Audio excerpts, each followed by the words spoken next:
Coming up on this episode, Philip William Stover joins us to talk about the Beautiful Things Shoppe.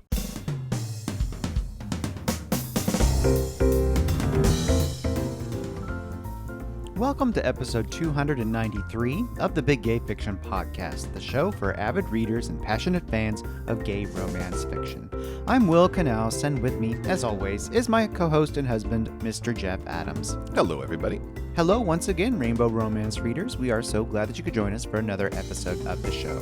Before we get to this week's interview, I wanted to actually talk a little bit about a couple things I have watched recently. The first week of March, the New York Theater Workshop celebrated the 25th anniversary of the musical Rent with a special streamed program. If you've listened to the show pretty much any amount over the past few years, you know that I am a huge fan of this show. It's pretty safe to say that if this isn't my very favorite musical, it is certainly among my top musicals. I've seen it more than a dozen times over the years in various productions around the country. And I was so excited to get to see this particular program to celebrate its anniversary. There were some amazing stories from the original cast, the director, the creative crew. They surfaced some really amazing props that are still around, like the original film projector that was used in the finale when it was playing off in the East Village there at the New York Theater Workshop. There were also some really incredible new performances of classic Rent songs in the program. I particularly loved Allie Stoker. Allie is a Tony winner for the recent Oklahoma revival. She paired up with Tracy Toms, who happened to have been the last Joanne on Broadway. They got together to sing Take Me or Leave Me, and they slayed that song, I just have to say. But the really special moment was Pose star Billy Porter doing the I'll Cover You reprise that takes place in the second act of the show. Let's just say that Billy took us all to church, having a moment of remembrance for the late composer Jonathan Larson. It was really special. This particular show has always meant a lot to me. It came out between a year and 2 years, depending on the staging you're looking at. After I came out, after I started dating Will, and it just really fits into a special place in my life. So it was really nice that I got to do this streamed program, hear all these great stories, and really celebrate this musical. And I really need to go back and now watch it again on one of the DVD versions that I have, because it was really special. I wish I could tell you that you could watch this, but it was a special limited time thing. If you do see any of these clips on YouTube that came off of it, though, do check those out because it was really special. Something else I've been watching recently that you can definitely check out is the reboot of The Equalizer on CBS with Queen Latifah. Can we just say that she is such a badass in this show? I tuned into it mostly because I like her a lot as an actress, and it's been really exciting to see her take on this more action-adventure role where she's out there trying to help people who need help, who can't get it. From a show standpoint, it really goes back to the original with this former kind of government agent person who then becomes what people need her to be and get out there and defend the little guy. But she does it so well. She's also a working mom with a teenage daughter. She's got great tech support from one of her besties from her agency days. Everything about this show just takes the common tropes that this show deals with and just makes it fresh and new. And Queen Latifah is awesome. Watch it if nothing else for her. It's on Sundays on CBS, and I don't think you'll be disappointed if you check it out. And one last quick note about a trio of shows that we happen to enjoy that are returning this spring that you should maybe keep on your radar. Pose makes its return to FX for the third and final season on Sunday, May 2nd. And on Friday, May 14th, High School Musical, the musical, the series. Season 2 is going to premiere on Disney+. And Love, Victor is back on Hulu for Season 2 just in time for Pride Month. And that is coming your way on June 11th. Super excited for all of those. Some great spring viewing there. So back on February 18th, I had the opportunity to be in conversation with Philip William Stover for an event at the Doylestown Bookshop, which is located just a few miles from the town that his Seasons of New Hope series is actually set in. Of course, we love Philip's books, and it was a pleasure to talk to him about the brand new Beautiful Things Shoppe with him and to do it for his hometown bookstore. Now, before we dive into talking about the Beautiful Things Shoppe, for folks who don't know about the Seasons of New Hope series, tell us a little bit about that and what inspired you to set the series in New Hope. The first time I came to New Hope as a child in the late 80s to play a munchkin in the Bucks County Playhouse production of The Wizard of Oz. And that was my parents would drop me off for the matinees and pick me up at night after the second show. And I was a kid in between shows, we'd walk around town, and I fell in love with it then. I knew it was a really special place and a place I wanted to return to at some point. And so when my husband and I were looking for places to live outside of the city, this was definitely on our radar. And once we sort of discovered the area, we've sort of slowly moved further away from the city. He teaches at Lehigh, and we have a life here. Tell us about this series and the kinds of stories you're telling in Seasons of New Hope. Well, I wanted to write a story that was about a community and the sort of romances I read growing up. I loved Anne of Green Gables and the way that community rallied around Anne. And I never thought I would be able to live in a community like that, so I wanted to create it, and that's what I did with this series. The series has people, all different types of people experiencing different things who all care about each other and want the best out of each other and want to really connect and engage, and that's sort of why I wanted to set it here. I also love books that are set in seasons, so I wanted to do a winter and a summer because I wanted to have that feeling of being in a place, and that was really important to me. I love how you've made this relatively small town so wildly diverse. It's one of the most diverse books, especially romance books, that's out there, because it's not just, yes, it's diverse because it's an romance, so it has that already diversity built in it, but you've really made a landscape here of all across the queer spectrum, and I think you've made about as diverse of a town as one could be. Oh yeah. This is definitely, I mean, I am not unaware of that. This is a fantasy in that way, in a wonderful way. And we talk about Bridgeton and how that sort of also has this universe of that. But in reality, it's sort of like the people I know in my life, and the world I live in is actually not so different from the world of New Hope. And people ask me about the kind of, I don't know, what would you call it, the extreme diversity of that town? But that is what the life that I live here in Pennsylvania and in New York. So I really wanted to represent that. Although I do say something happens when you cross the bridge from New Jersey into New Hope that sort of changes you in that moment if you're going to enter this book. But I'm aware of that, and that is 100% intentional. I like that there's authors like yourself who create the world as they want it to be. I mean, you say you're living that kind of life there already, but you're also bringing into the world what you'd like to see overall. And that comes from, I've written for a long time, and there was a time, to be completely honest, where you couldn't do that in big publishing and not Mhm. with tweens. And there were times I was told explicitly, you have to change this character. If you want to have success with this type of publication and this type of group that will promote it, you can't do that. And when you're writing and you want your book to sell and you're in the middle of a contract, you have to make some really hard choices. I think that's really different now. But when I first started, that was part of the landscape, period. And it was definitely, as I got stronger and wrote for myself more, I was much less willing to change any of that. And I think we see the change a little bit. You mentioned Bridgerton's in the title of our presentation this evening.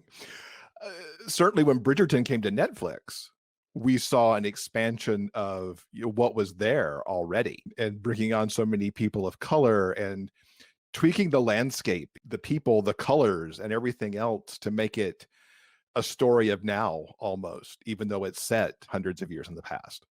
Right. And I wanted to create that tapestry is probably the wrong word, but I wanted to create an experience of community where lots of different people could see themselves. Now, for those who know New Hope, what are they going to recognize out of your books? Because I already am disappointed to know from the first book, like the Hideaway Inn doesn't really exist. Because I kind of want Well, to go visit, but the Logan Inn exists sort of. So it does sort of kind of, I mean, I tried to always make the landmarks real. So the Playhouse exists and it's a landmark.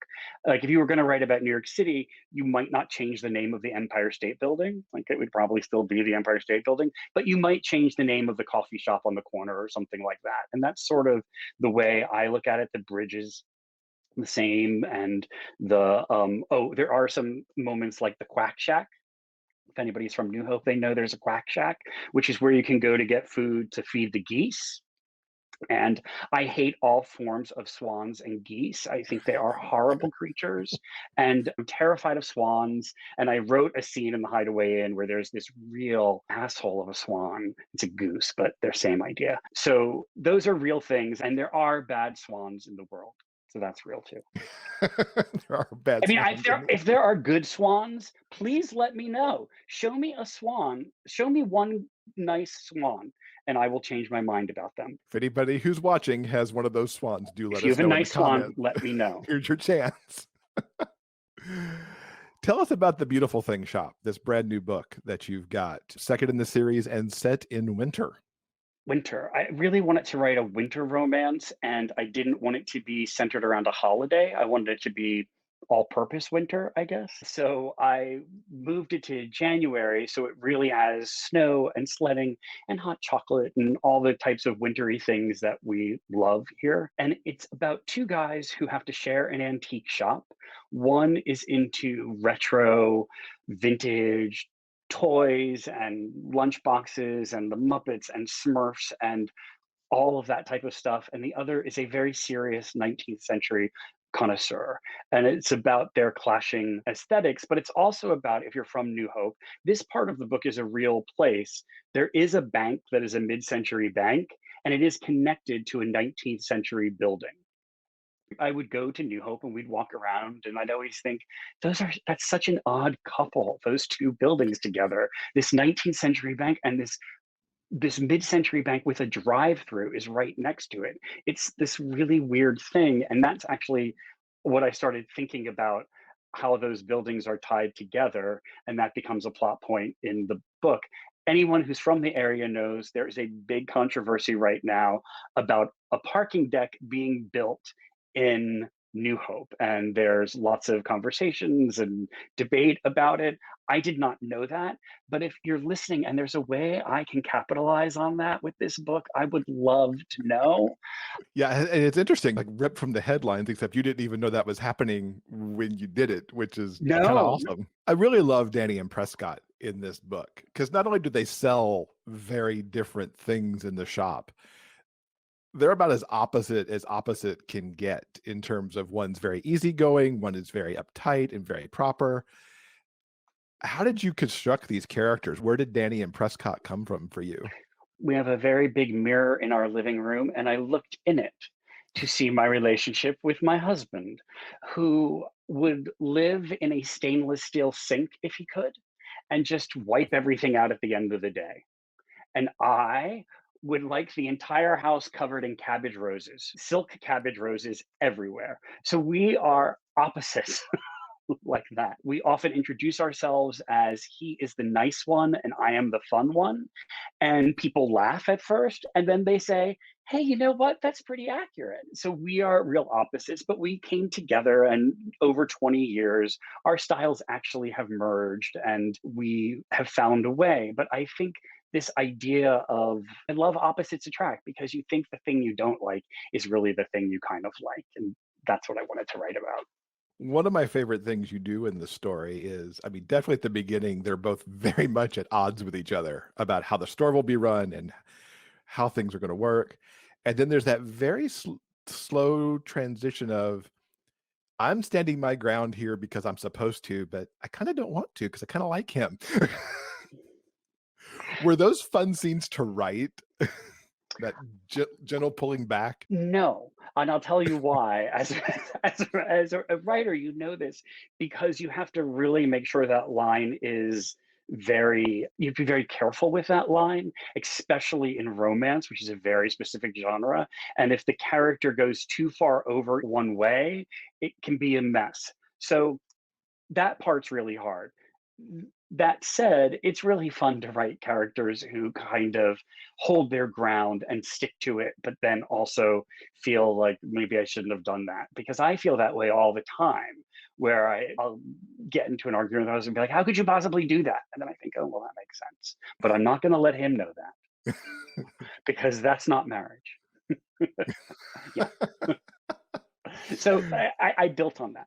And you've also thrown in a lot of usage of forced proximity. I mean, this isn't a scenario where they're snowed in or forced to share one bed or anything, but they're in such close quarters in that store that it's like you can't get away from each other without walking away from your business. Right. I knew I wanted to do something with forced proximity and I wanted to find a way. And winter was really perfect for that because there's a wood stove and they're around it. They go sledding and have to hold on to each other. They do all things I do. They make pierogies at a church. They go to a rummage sale. These are all things you could find me doing on any weekend, really. There's not a lot of, I mean, I wish the writing had more imagination in it. That's what I do. I make pierogies and I go to rummage sales. So that's in the book. If you were stocking the Beautiful Things store, what are you putting in it? Because I know you collect certain things. So what's Oh, going in yes. your store if you're the proprietor? Well, I do have a thriving would be the wrong word, but thriving Etsy store. And so when I was writing the book, if I needed the scene, I would go down to our basement where I keep everything on shelves and think, huh, what's one of the strangest things I own? And then that would make it into the book. So my Etsy store is full of lovely, I have a lot of vintage linens, things that I can't actually use. Like how many vintage tablecloths can you have? No, and that's How if many do anybody's in the you chat, have? I that's guess. not a rhetorical question. I want to know how many can I have? Because my answer would be 142, but that's probably not the right answer. So what I do is I really I buy them and I resell them, but I have them for a little while and I really enjoy that. I love holding them and sending them off to someone who's going to love them more. So I would have lots of 50s vintage kitsch things. So you're more on Danny's side of the store more than Oh Prescott. yeah. Oh yeah. Yeah, I got 19th century stuff, no thanks.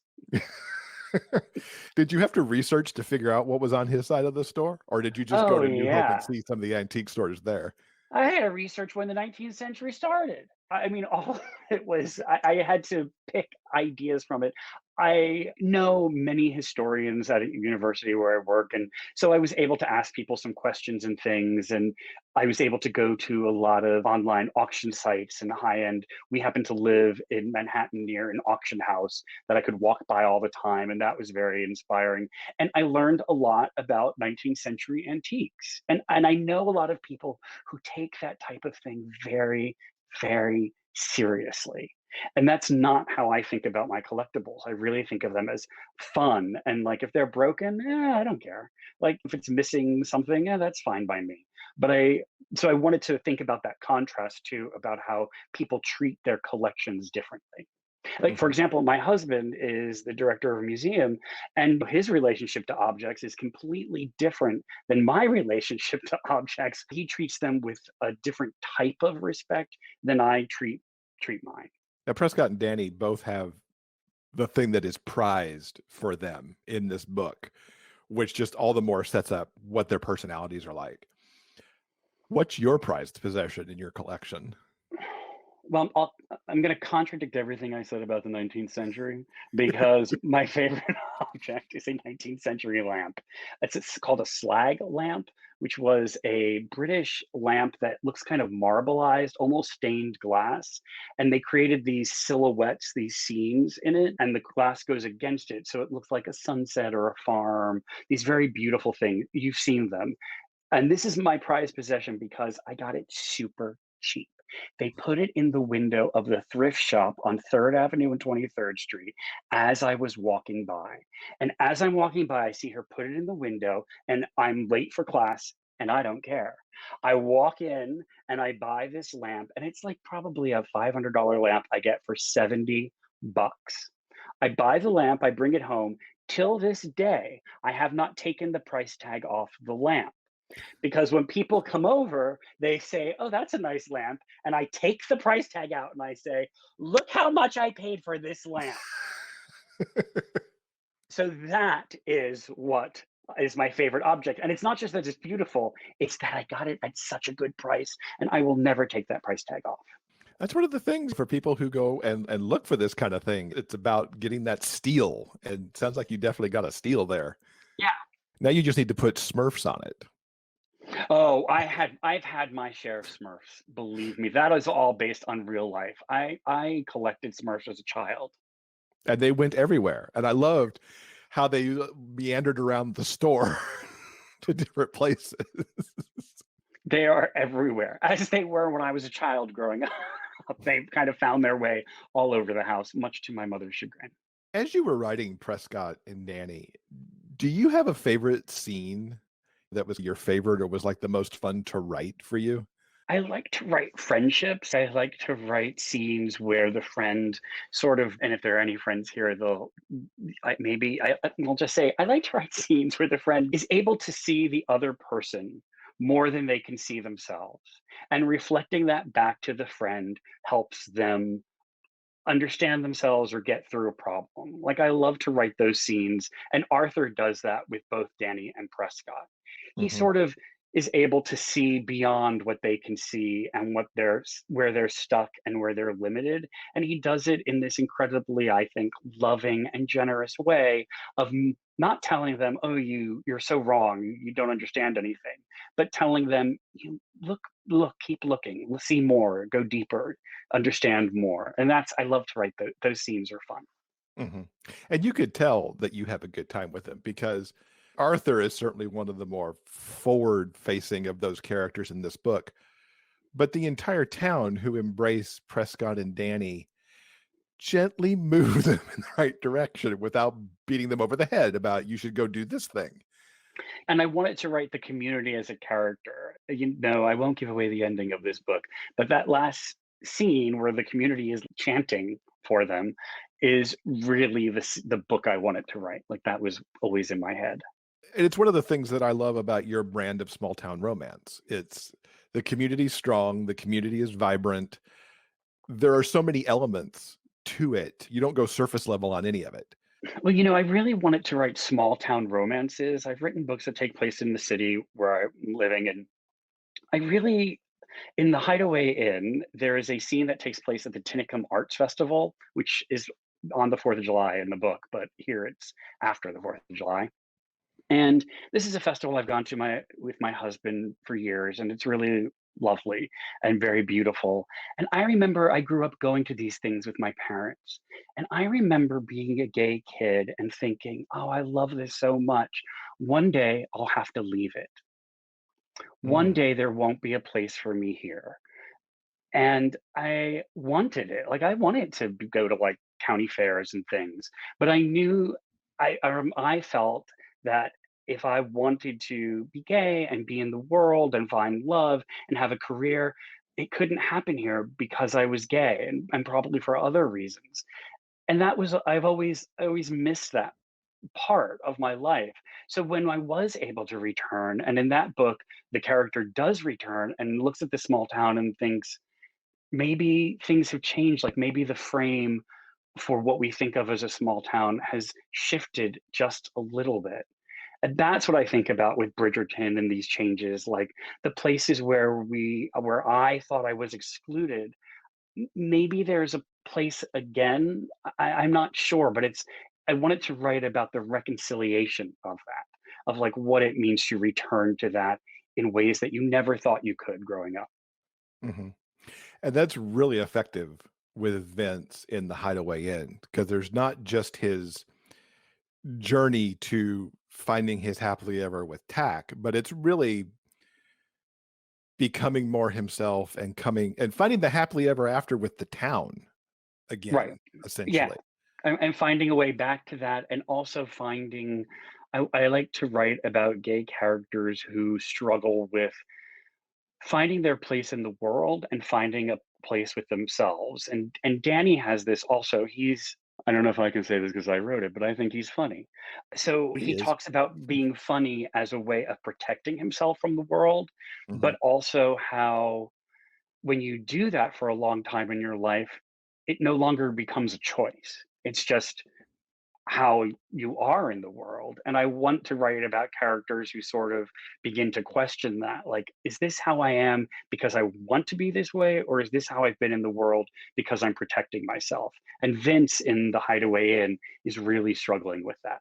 And it's good to see these types of stories, right? Because representation matters, of course, as we've already talked about a little bit, but projecting these things for other people to see, either to see themselves or someone who they may know, or aspects of family they may see in these books, and seeing that diversity across romance now is so incredible.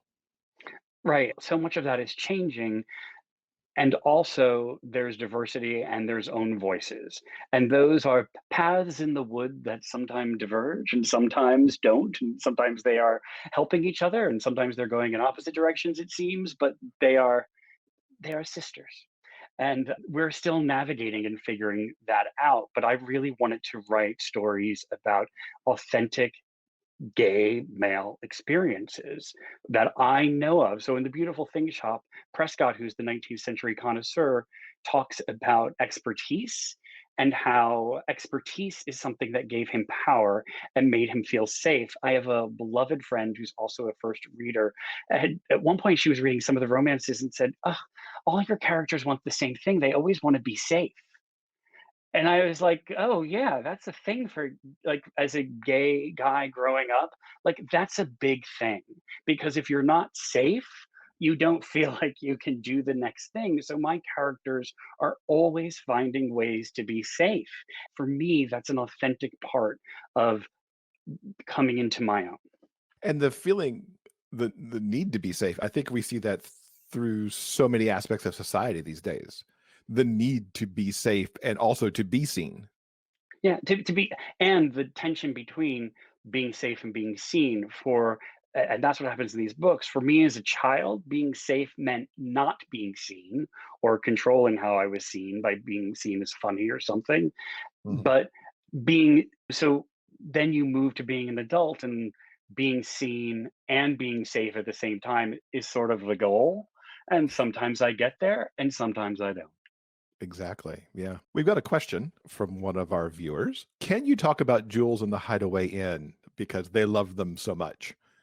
Oh, Jules is the child of Tack in that book, and a child who is figuring out who they are. And this book has a lot to do with ideas of masculinity and gender, what it means. When I wrote The Hideaway, and I really thought of it about a book that's about what it means to be a man and to be in love. And where our notions of that come from. How do we know what it is to be a man?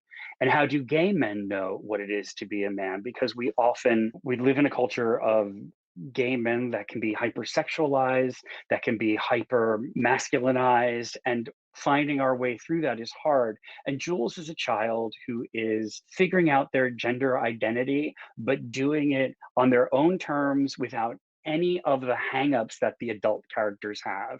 And I wanted to write a child that sort of balances the struggle of the others. And I wanted Vince to see that. Once my husband and I worked at university and lived in a dorm, once we asked this kid who was gay and was telling us about his major, and we're like, "Oh, what are you going to do?" And he was like, "Oh, I'm going to be a surgeon." And afterwards, we went home and we were like, did that strike you as like really interesting? And we were both like, yeah, because when we were gay, the idea of being a surgeon would have meant like a very sort of a much more challenging path, in Mhm. that it was a very male dominated field, and being gay in that would have been an issue. It just would have been. Like, we went in, like, he works in the arts, I work in the arts. We kind of found these fields where we're very happy. But I was so struck by this a generation that does that. And that's where, and there are others. My students have always inspired me like that, especially because I think, wow, that must be such an interesting generation to be in. And so Mm. Jules was really inspired by that. I don't know if braveness is the right word, but that freedom, and that's who Jules is. I absolutely adored Jules also in that book. Just a ray of light and sunshine every time you saw them. Oh, okay. Yeah, Uh, I wanted them to be super fun. what is a book you've read recently that you would recommend?